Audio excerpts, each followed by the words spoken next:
Move on, Joe.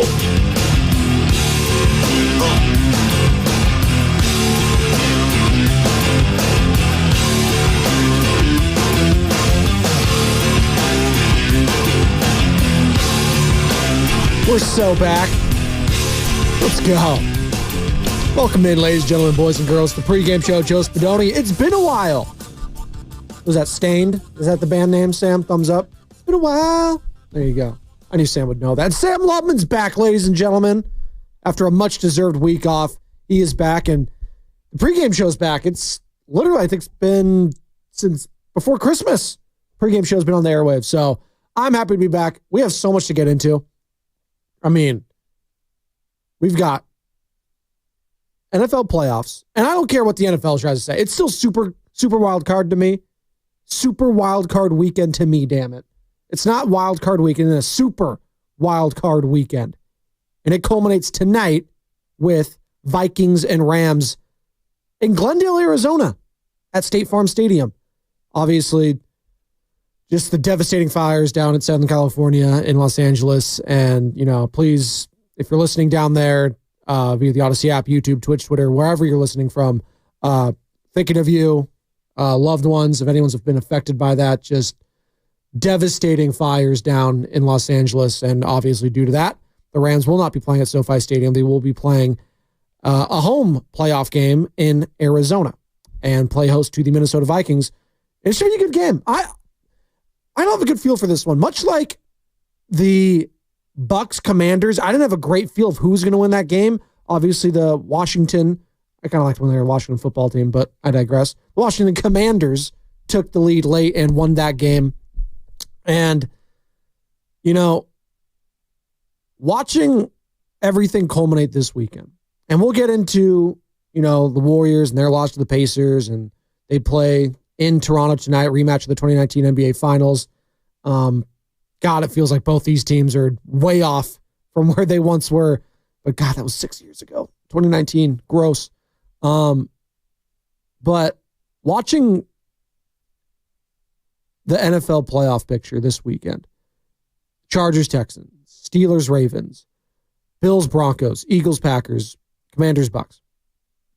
And again, tonight we'll be watching the Vikings, Rams.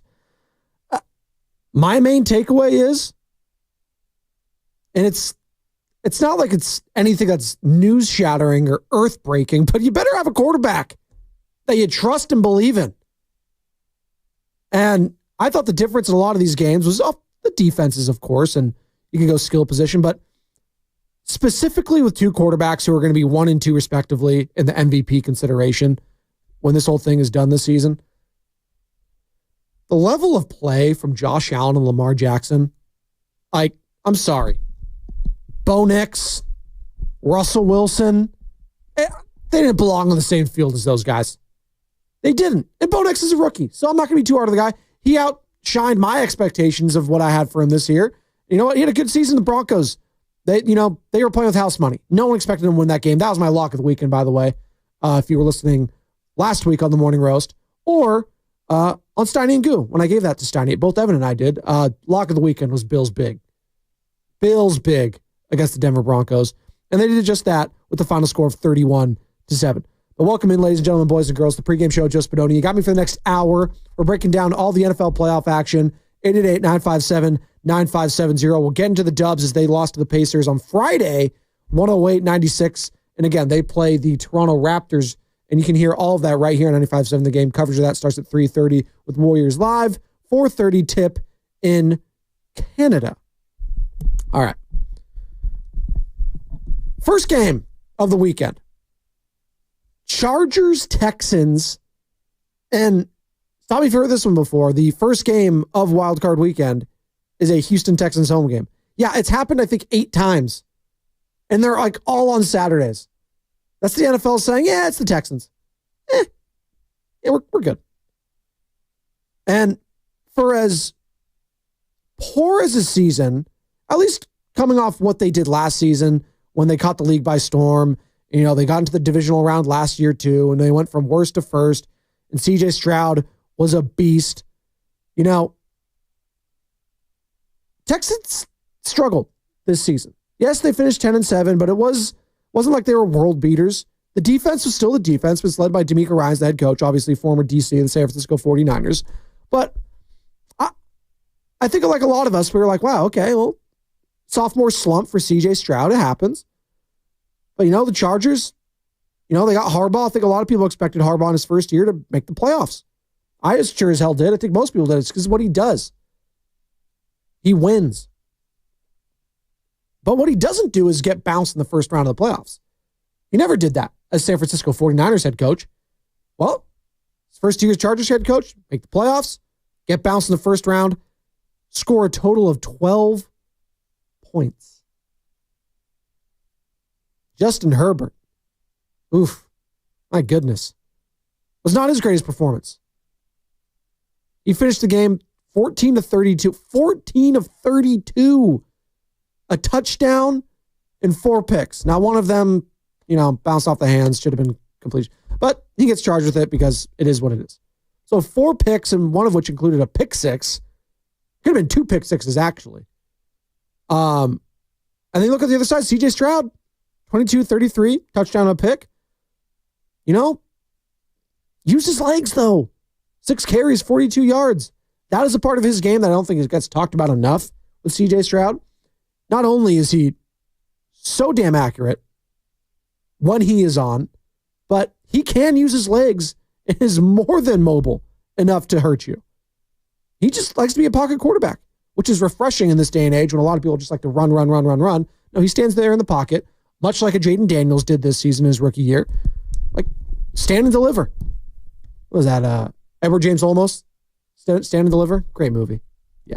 I think we watched that in Spanish class, circa 2007 freshman year. We watched that in math class. You could do both. That's the beauty of it. Math or Spanish class. It does both. All right. How do I teach these kids? And then South Park obviously does the best version of it. Yeah, I don't know if that was Stand and Deliver right there. No, that is Stand and Deliver, but it's Eric Cartman doing Stand and Deliver. And it's, Bill Belichick, Tom Brady cheating. If you're not into South Park at this point, I don't know what to tell you. Go get HBO Max. They got all of them there. Or find it on your crack streams or meth streams, whatever you watch. Actually, I think meth streams is down. Yeah. The illegal streaming site. I think they took that one down. So I'm not advocating illegal streaming. Just saying. Some people found it on those platforms. All right? All right. 888-957-9570. Good morning to all of you just getting off work, getting ready for work, getting ready for school, getting ready to do what you got to do. It's windy out there. Please be safe. The Bay Bridge is rocking. And it was windy out in Oakland last night. I was just banging on my window. I was like, oh, God, I thought it was a ghost or something. I was freaking out. But we're talking NFL playoff picture. And, you have to watch it through a 49ers lens, right? If you're a fan, you watch it through any of your team's lenses. It's like, all right, what do we need to do to get back to this point? Because it does suck. As much as we love football and we love enjoying it, it does suck not having your team involved in it, whether it's this week, whether it's next week in the divisional round if you got the number 1 overall seed, right? Chiefs fans, Lions fans, they're chilling. And the Lions are going to be playing host to the Washington Commanders. That should be a fun game. And the Chiefs are going to be playing host to the Houston Texans. That should be a fun game too. Texans got a good enough defense where they can they could be any of these games. And that's the thing in the playoffs. Defense. And that's why the 49ers made the decision to get rid of Nick Sorensen, because they realize the defense they've had, not only this year, but last year, has not been good enough. And if you got a good enough defense, it'll give you a chance. And now it did, in the playoffs last year, give them a chance at times. I know in the Super Bowl, they had a multitude of chances to win that game or to put it away. And the defense is a big part of that. Now, special teams, gaffes, absolutely there. 49ers fired their special teams coach, Brian Schneider, as well. So Kyle Shanahan's trying.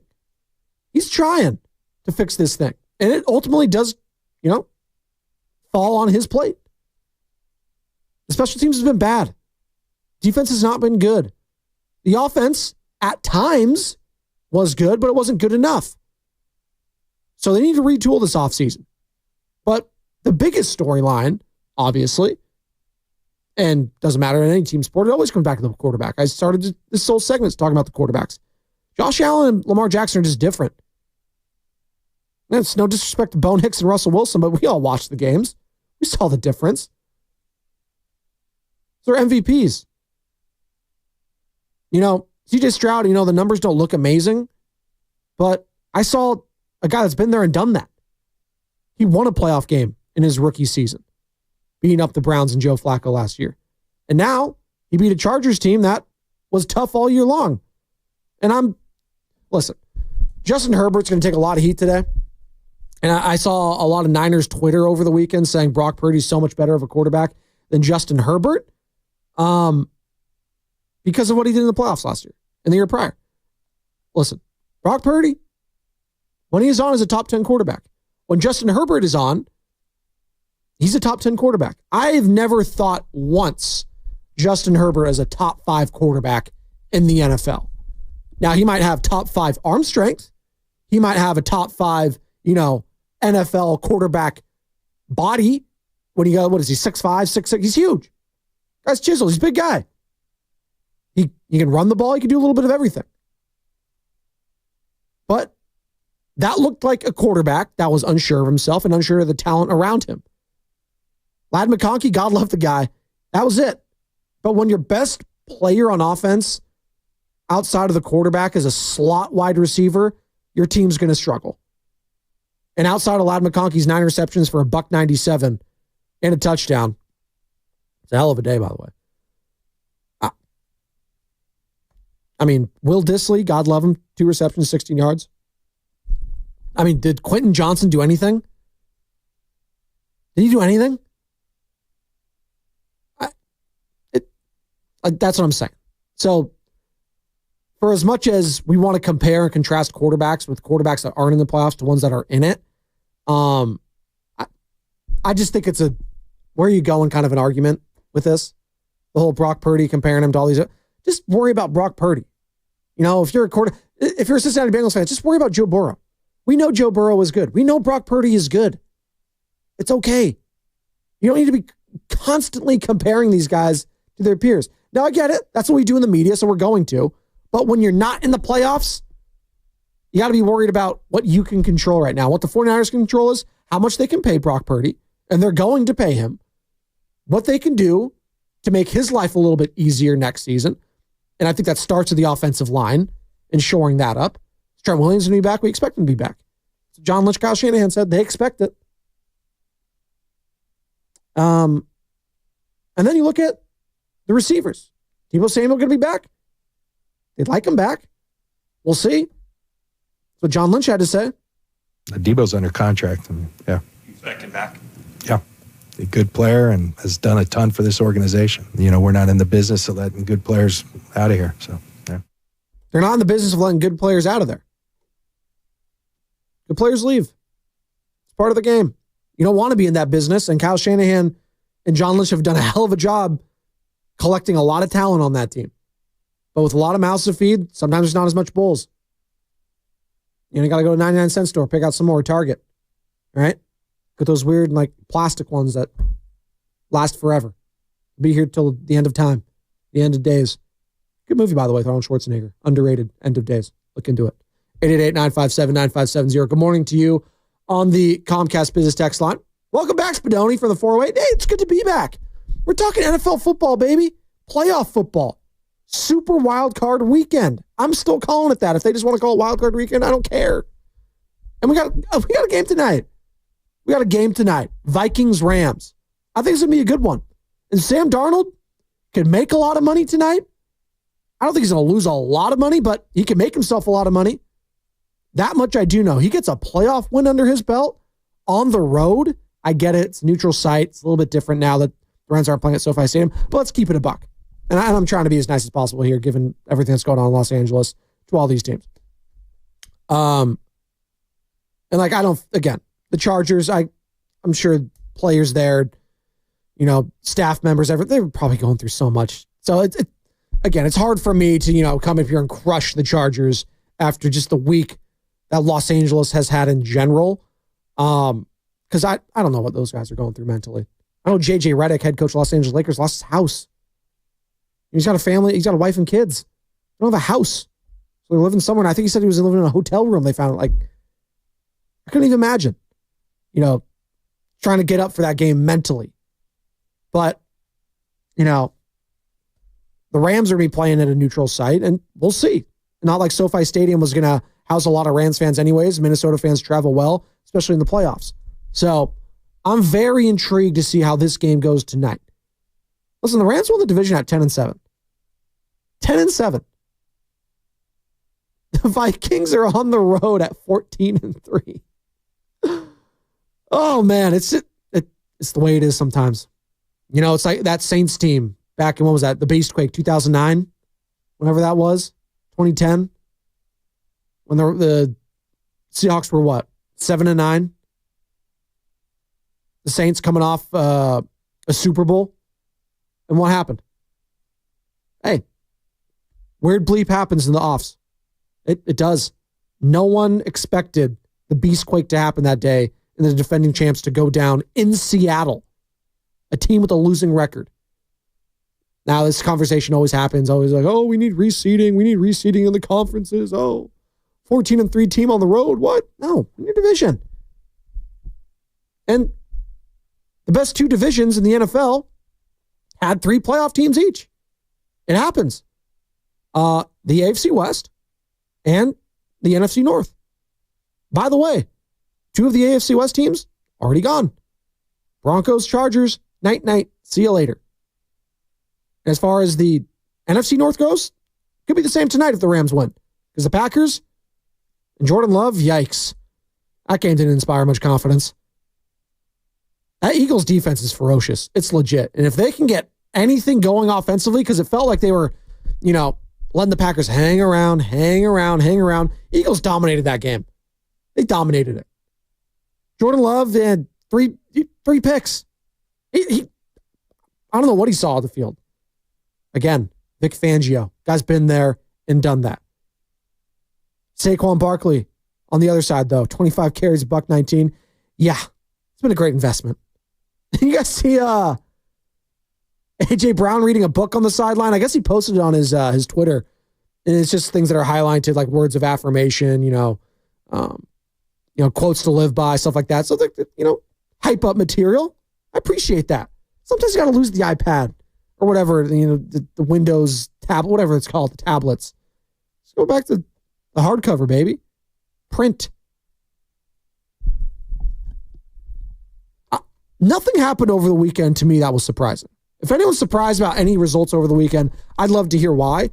888-957-9570, your thoughts on tonight's matchup, Rams-Vikings. We'll get into the Golden State Warriors again as they take on the Toronto Raptors. Tough loss with the shorthanded Dubs team against the Indiana Pacers on Friday. The team just can't score. I mean, whether they have their starters or not, the team just cannot score. They can't break 100. That's frustrating. Back to 500. 108-96 the final on Friday. And you just look at the game log. 108-96 loss. 107-104 win. 114-98 loss. 129-99 loss. That's 3 of their last 4 losses in 4 games that they failed to score 100 points. In today's NBA, that's not happening. Hell, 2010, I don't know if you're winning games. Like, you got to score 100 points, man. I'm looking at the chef. I'm looking at Andrew Wiggins. I'm looking at Draymond Green. I'm looking at everyone. I know people have been in and out of the lineup. I know people are dealing with injuries. But your offense cannot be this bad if you have Stephen Curry as your best player. That much I do know. Someone else has got to step up consistently on offense. Andrew Wiggins, I'm looking at you. Buddy Hield, I'm looking at you. Draymond Green, I'm also looking at you. They need to step up. Can they do it tonight against a bad Raptors team? Well, you'd hope so. But I don't know what I'm going to get with this team. I really don't. And if you don't know what you're getting on with this team on a 9-in and 9-out basis without Jonathan Kuminga, and yes, they miss Jonathan Kuminga badly when you're failing to score at least 100.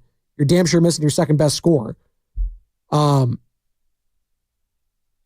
If you're struggling this much,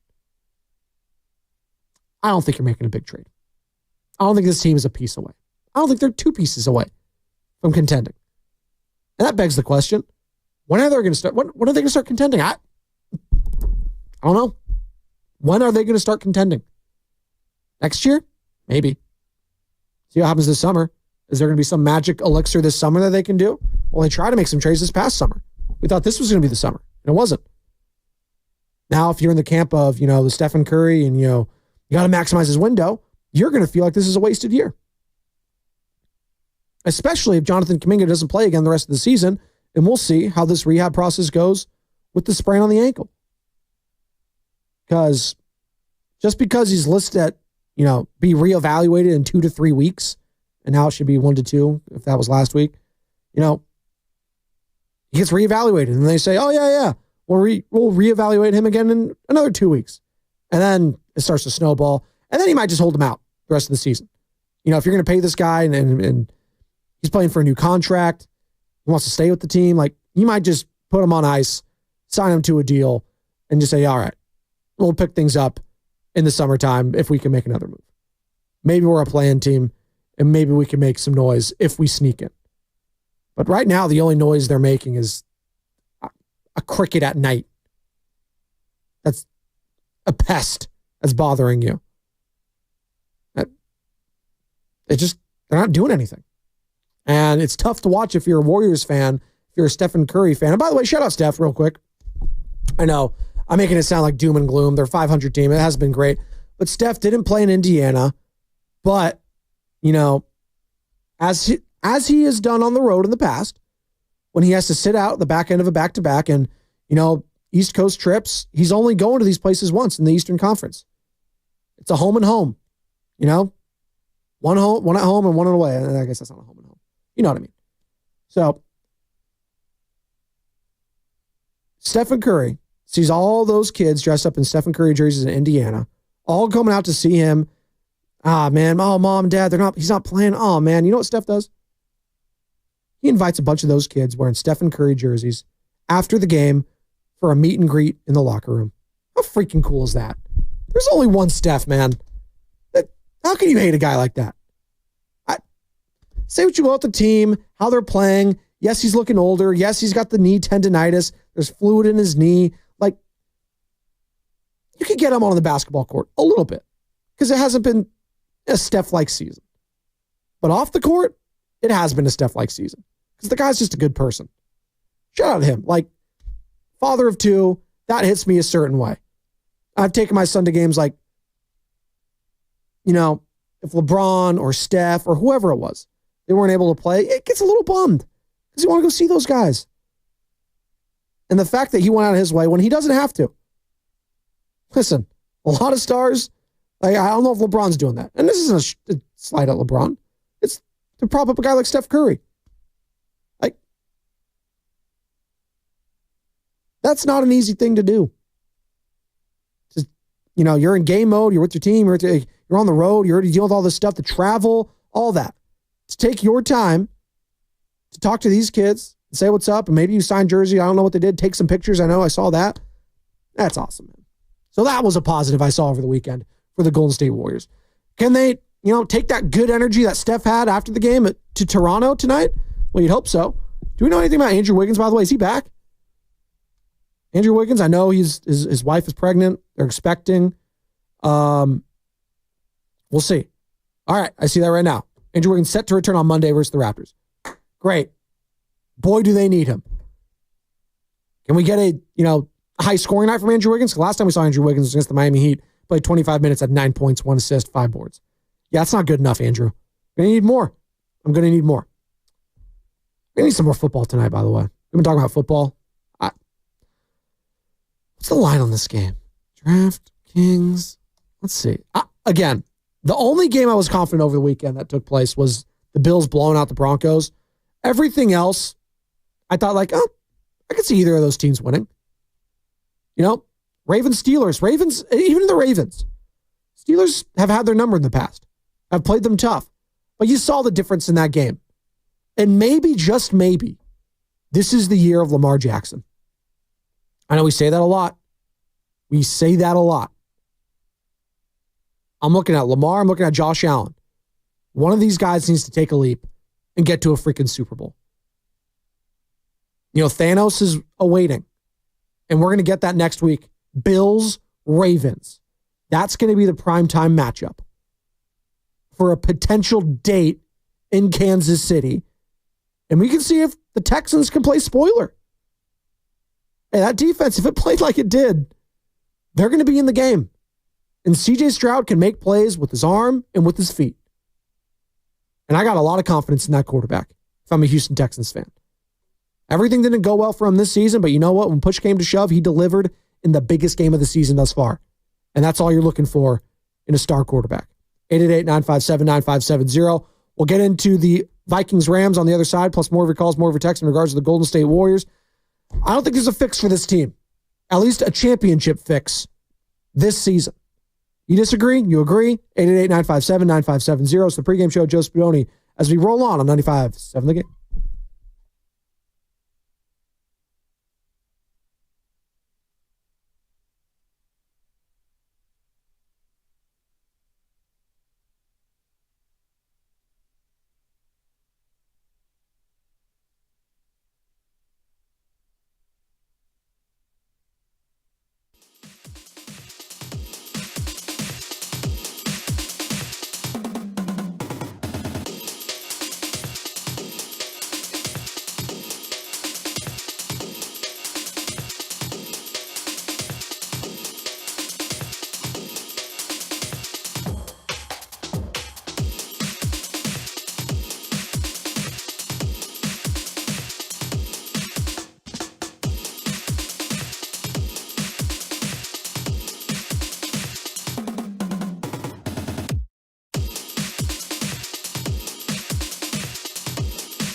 Trades are hard.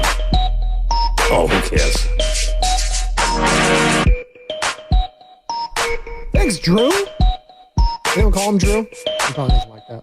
Andrew Wiggins expected back tonight for the Golden State Warriors as they take on the team from his home country, the Toronto Raptors.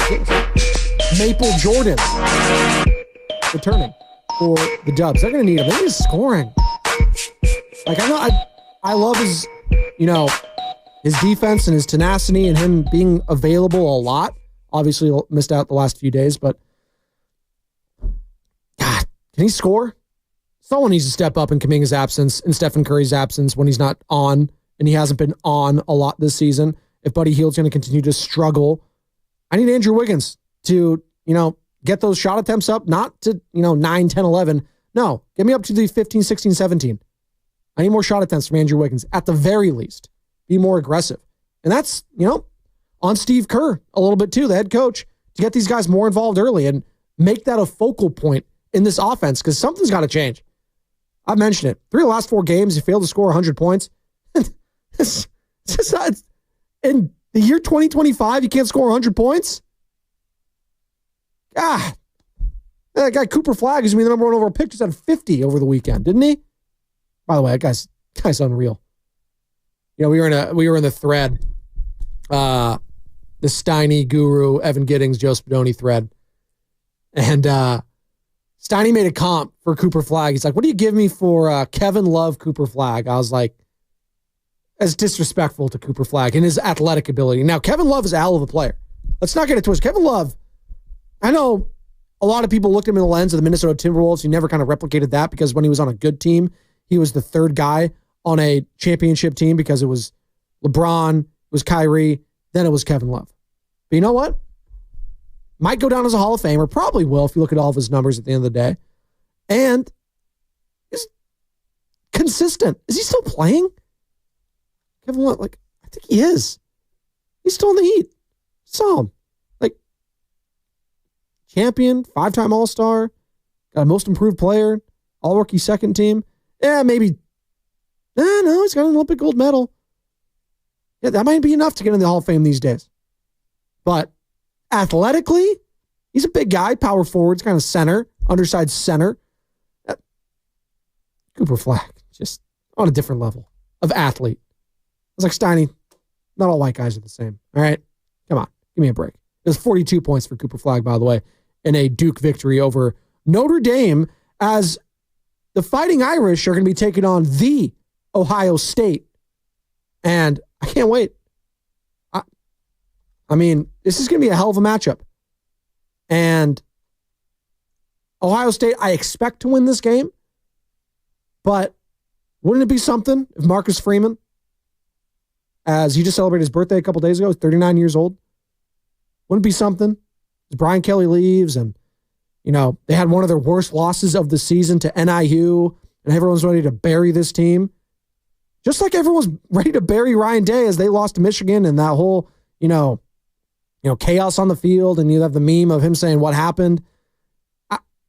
Redemption for both of these squads, potentially. And I think them just getting to this point is, a hell of an achievement. I think we like to sleep on that. It's the first iteration of this college football playoff bracket with all of these teams. And Ryan Day and Marcus Freeman had some adversity and they fought through it. And now here they are. But still, there's part of me that thinks if Ryan Day loses this game, he's getting fired. Isn't that crazy? There's still part of me that thinks that. I don't think it's if I had to bet if Ohio State loses this game, I'm betting that Ryan Day keeps his job. But would you be shocked if he got fired? That's the level of, excellence and, it's that gravitas that schools like Ohio State, Alabama, LSU, Oklahoma, those blue blood programs, they don't mess around. And I got to say, it's refreshing that it's Ohio State and Notre Dame and not another SEC team. SEC just, and I know Texas is technically one. I still don't view them as one. And maybe that's not fair of me, but was this their first season, technically? as an SEC team. But it's refreshing. No Georgia, no Alabama, no Auburn, no Clemson. All due respect to the ACC and Sammy's boys. By the way, Carson Beck, all about the U. Carson Beck, come on down. How much is he getting paid? Yay! $10 million? $5 million? How much is he getting paid? I think it was 3. 3. Oh, must be nice.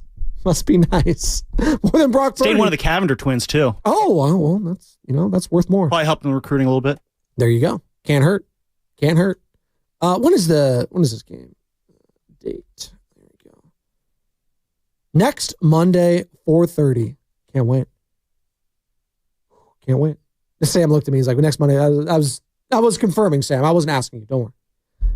Ohio State and Notre Dame. Notre Dame, as my dad always used to call it for some reason, Notre Dame. I was like, Dad, you either say Notre Dame or Notre Dame. Don't do Notre Dame. My dad grew up in the Bay. If you're a Catholic, I think, from a certain age, my dad was born in 49. I think you feel like you just had to be a Notre Dame fan for some reason. They're the Catholic school. I don't know. I was like, wasn't Cal and like Stanford good back in the day? And he's like, yeah, sure. I was like, hey, whatever. Back to the NFL football, though, as the Minnesota Vikings are taking on the Los Angeles Rams. And it's a potpourri here on the pregame show. I've been out for a while, for about, it feels like a month. I want to talk about everything. Everything is on the table to talk about. 888-957-9570. Buckeyes are going to roll Notre Dame. That's from the 925 on Comcast Business X line. I feel that way too. I think Ohio State's the best team.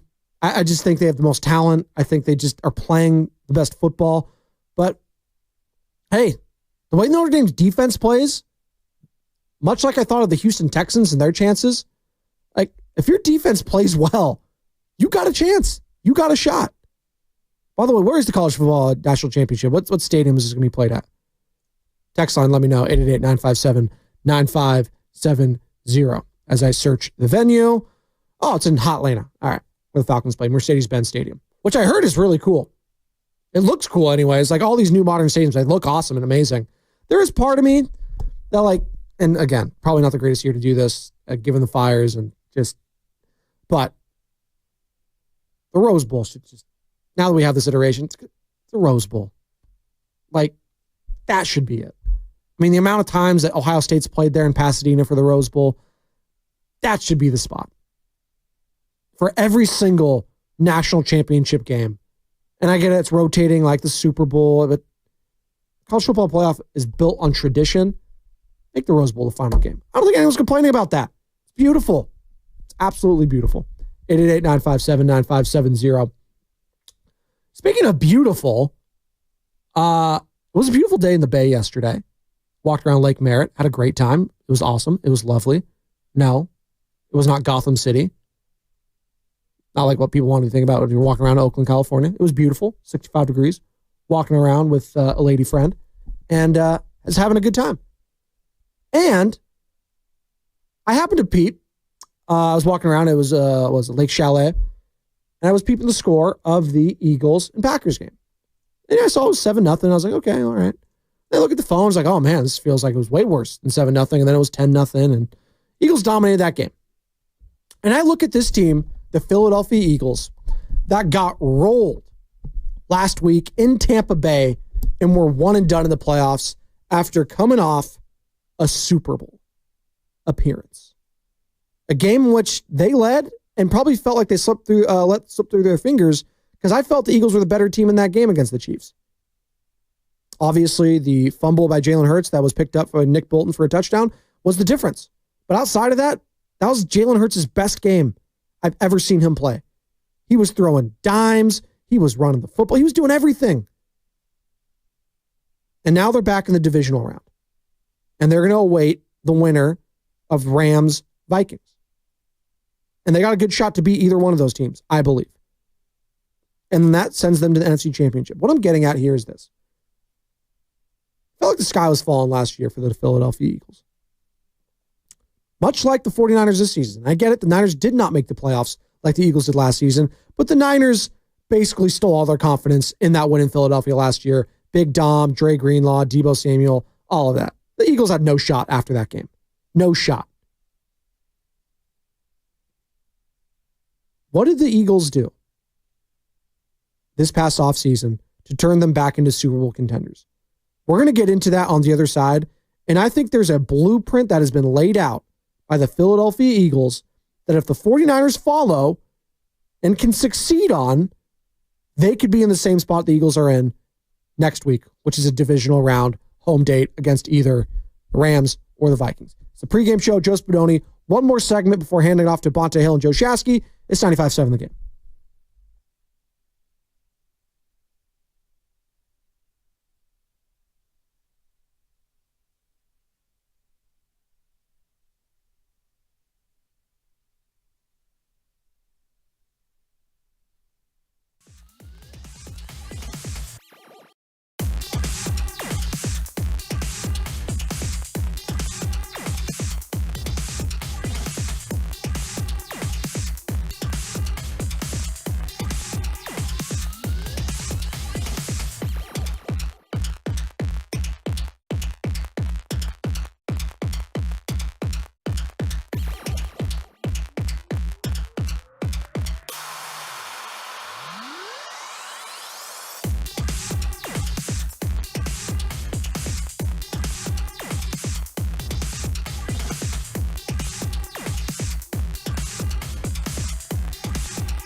Bay Area, this is Jonathan Kuminga. You're listening to the pregame show with Joe Spadoni on 95.7 The Game.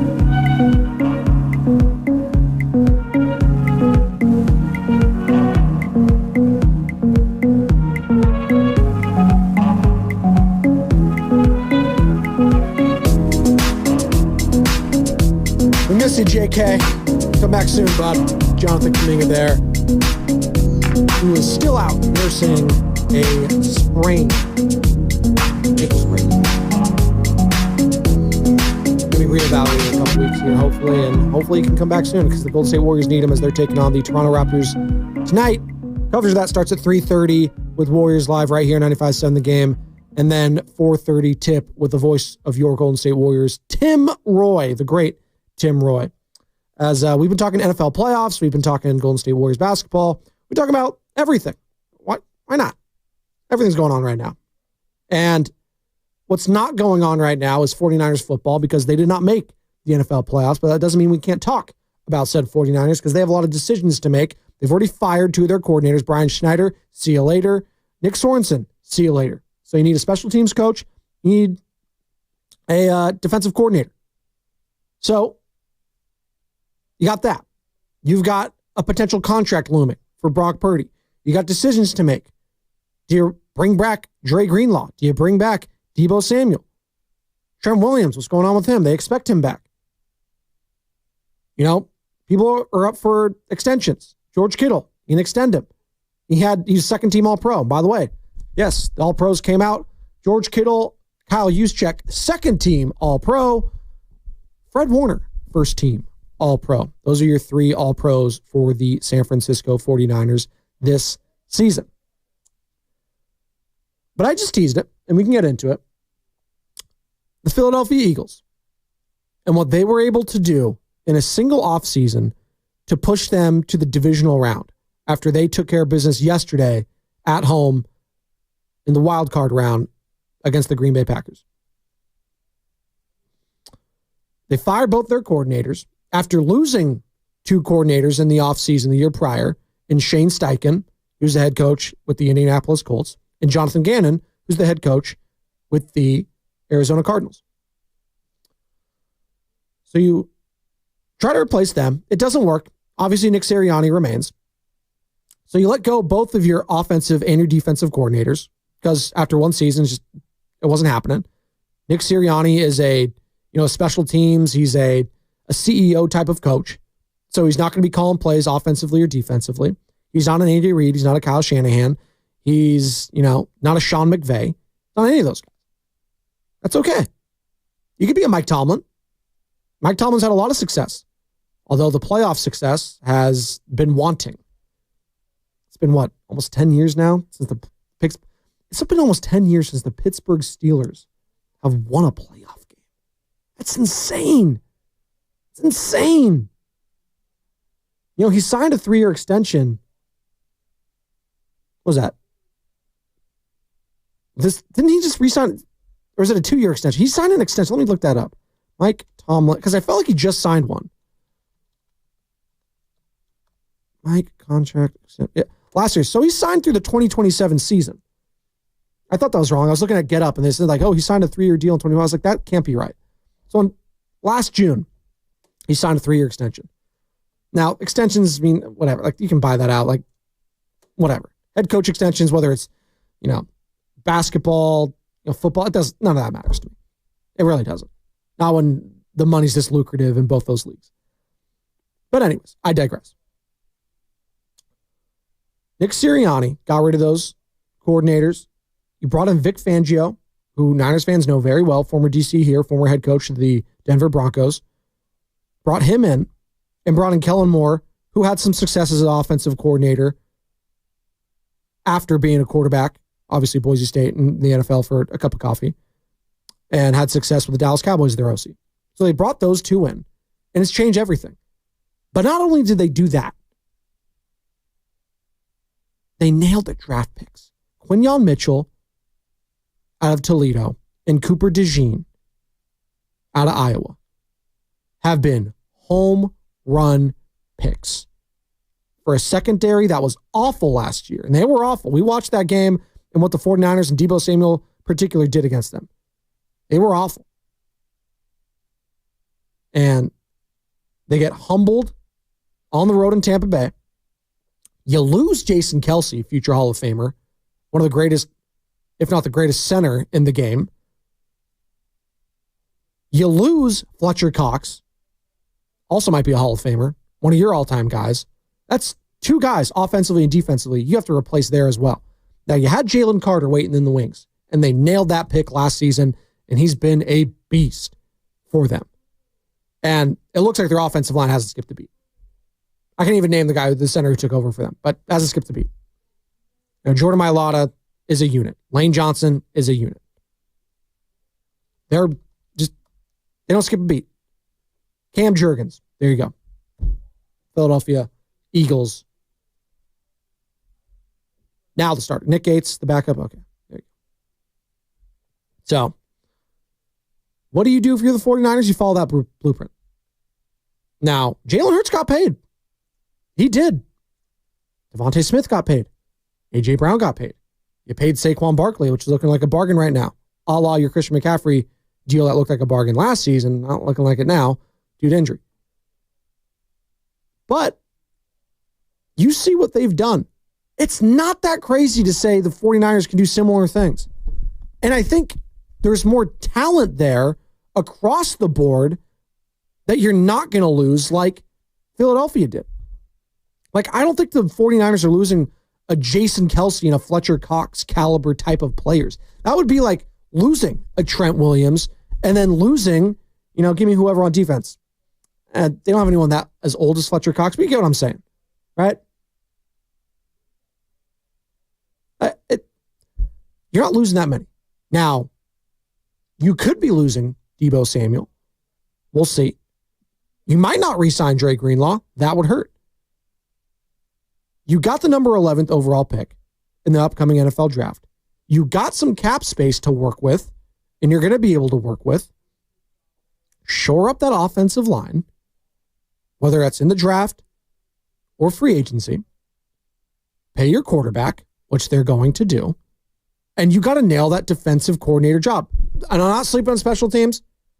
I just, I would, ask at 888-957-9570 how many people can name special teams coordinators throughout the NFL. I just don't think anyone other than Bones Fossil for the Dallas Cowboys, I can't name a single one. Rich Bisaccia, there you go.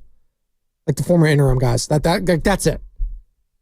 So I'm looking at defensive coordinator because I know what my OC is and who my OC is going to be. That's going to be Kyle Shanahan. Yes, Clay Kubiak may have it in title, but we know who it's going to be. It's going to be Kyle Shanahan. That's his baby. Just like it's the baby of Andy Reid, Sean McVay, Kevin O'Connell, who we'll see tonight. Both those guys, actually. That is a huge relief for me as a fan to know my head coach has a certain side of the ball covered. Like, that's what's so frustrating if I'm a Pittsburgh Steelers fan this morning, and I'm sure Pittsburgh radio is going to be going off. Because, yeah, Mike Tomlin's done a lot of good things. He's done great things. He's won a Super Bowl. He doesn't have a losing record. But there comes a breaking point with every fan base. And when you're a brand like the Pittsburgh Steelers that is used to winning a Super Bowl or being in a Super Bowl once a decade, it feels like, getting to the playoffs isn't good enough. And you start looking at their struggles in particular, they don't have a quarterback. And Ben Roethlisberger, he was a shell of himself towards those last playoff runs. You swung big on Najee Harris, and he's been underwhelming.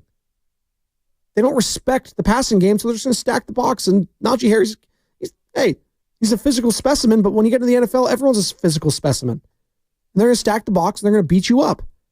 And when you get a 1,000-yard season every year, great. 1,000-yard seasons don't mean anything anymore in the NFL. They just don't. Not with 17 games. Just doesn't mean the same. And so, you look at Pittsburgh not having a quarterback. You look at some of these teams that got humbled this weekend that didn't have the talent around them. Chargers, the Denver Broncos. You saw the difference in those games. Josh Allen was the difference. Lamar Jackson, Derrick Henry. That's a huge difference. I know what I got for the 49ers. I got one or two. Well, there's one or two who's second team All-Pro, but it's him or Brock Bowers. George Kittle I'm referring to as the best tight ends in the NFL.